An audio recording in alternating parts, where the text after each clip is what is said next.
नाट्यारम्भे वारिवाहे वने वस्तुनिषेधने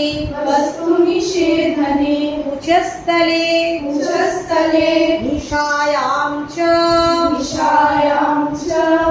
नाद्याम् अमरमण्डले तुरंगे खंडने वायु शयने गमनोद्यमे प्रतापे च प्रसादे च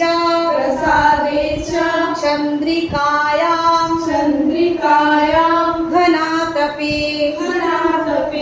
कवाट पाठने सप्तविभक्तार्थे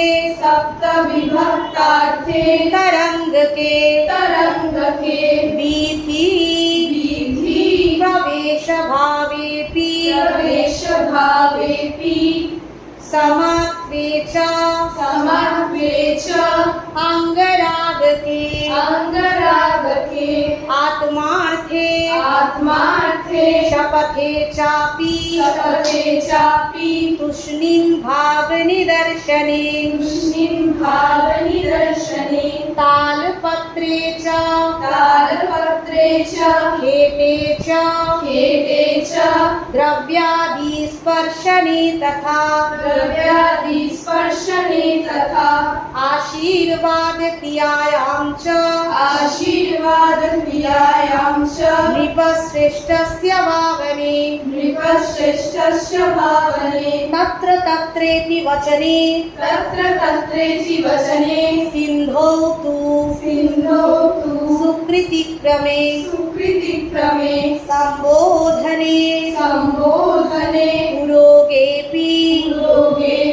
खड्गरूपस्य धारणे मासे संवत्सरे वर्षादिने सामार्जने तथा एवमत्येषु